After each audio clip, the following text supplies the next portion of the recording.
Hi folks, this is Jay. Hope you're okay today. It's good to see you, and I hope everybody's okay.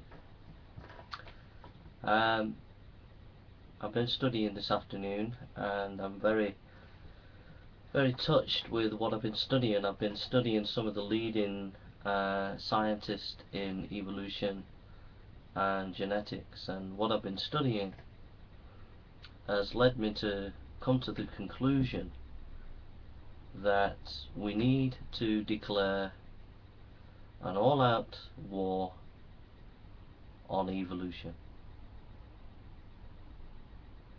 I'm absolutely convinced, as I've been looking at the studying genetics, that it's time that we redoubled our efforts against evolution. It is not scientific. It is a draconian, totalitarian, anti-scientific worldview that is dominating our Western societies. It is forcing people to believe something without any scientific evidence, without any real scientific discussion and debate.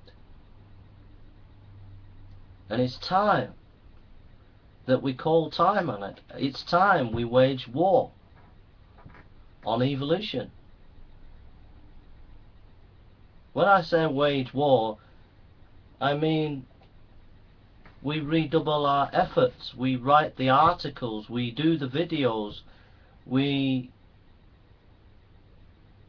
stand up against it.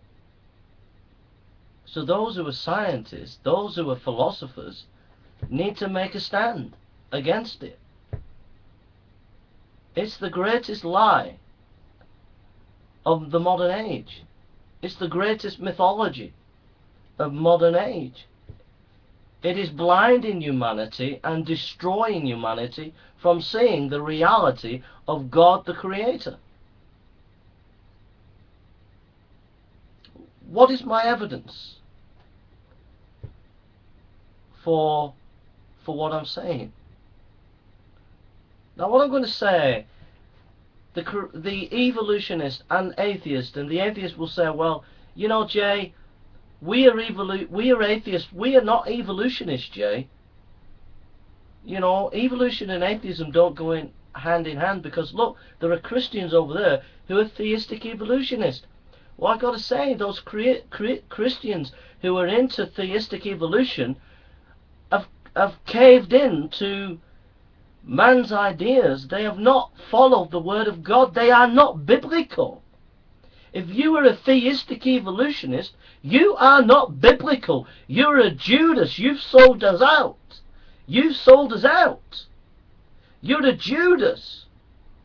You said, Jay, but St. Augustine taught that we can look at Genesis as an allegory. You are a Judas. If you follow theistic evolution, you have sold your brothers and sisters down the Swanee. Judas is your name. And every theistic evolutionist, we should call them Judases, for they are turning their back against the Christian faith. I love St. Augustine, and I respect him highly, but St. Augustine was not the Apostle Paul. He didn't have authority to say what is or is not when it comes to biblical truth.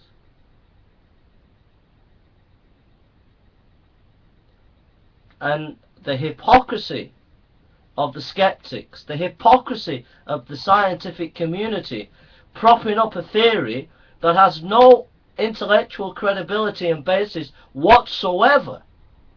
And I'm going to give you your death blow. I'm going to give you something in a minute that's going to completely destroy evolution before your very eyes.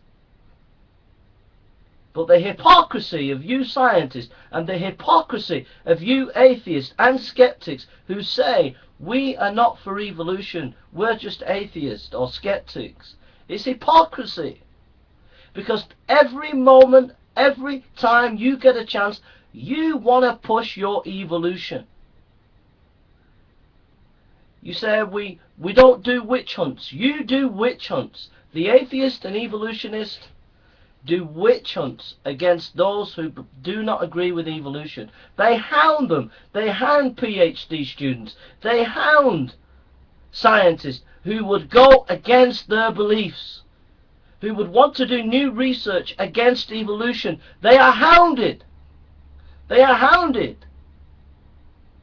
They are hounded, and I have tons of evidence on that. The reason why I'm so passionate is I'm so angry. I'm so angry at this evolution that is the greatest lie of our modern times. So what is my evidence?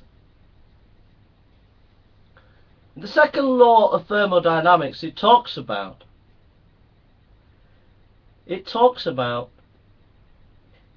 that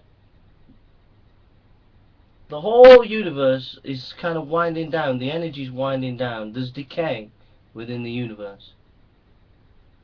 Okay? Now, evolution is about development of new biological structures. Okay? And in order to do that, one needs new genetic information to develop into new species. And yet, the second law of thermodynamics, if you apply it to genetics, to the genome, you can find solid evidence that actually we are losing information within the genome every minute of the day. And we are human beings in decay, genetically speaking, which is a direct contradiction concerning evolution.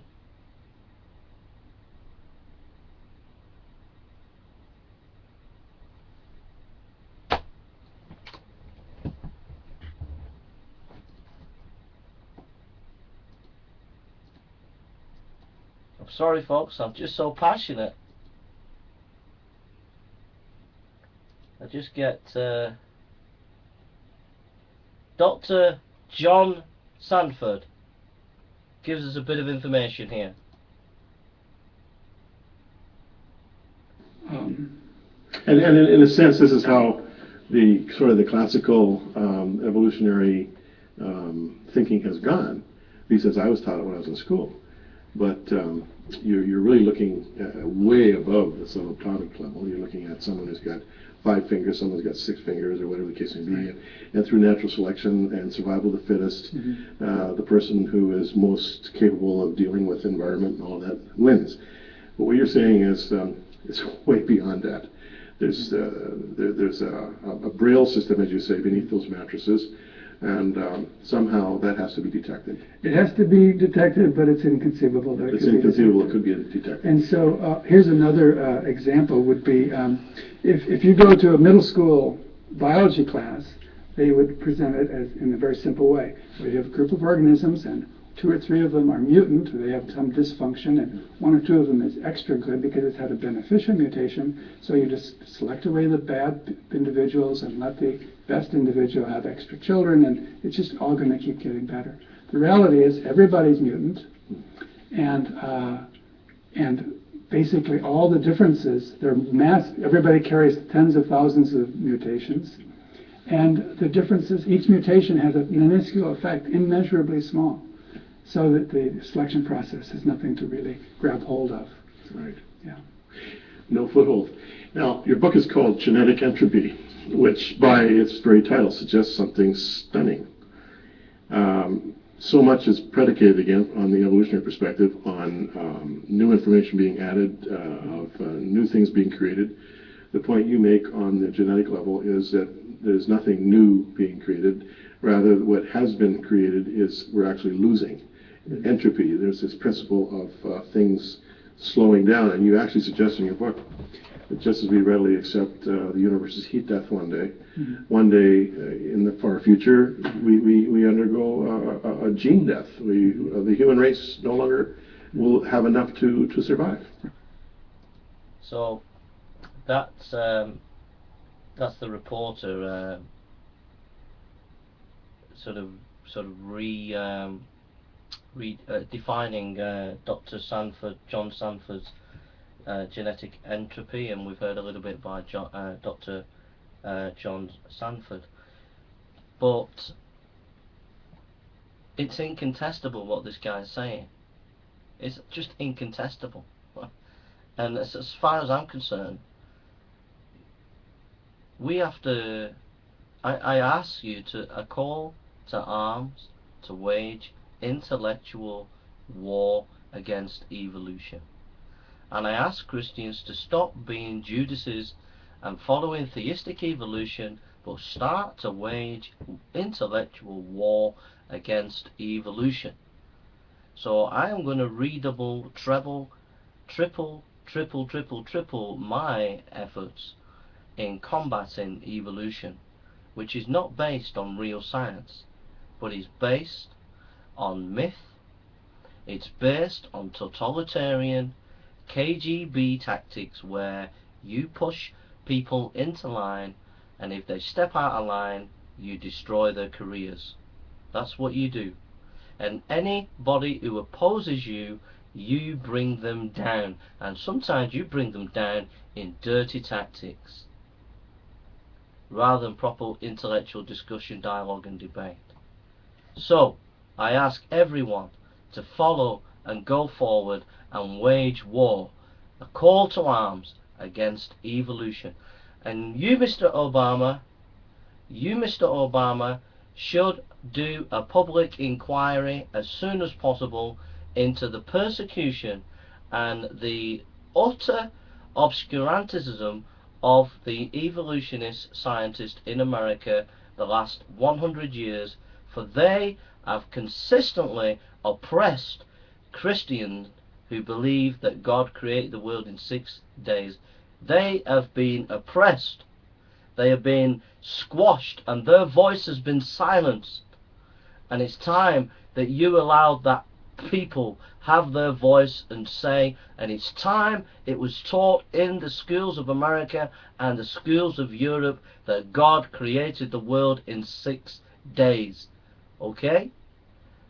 A public inquiry, Obama, and we are now waging war on evolution. A call to arms, folks. A call to arms.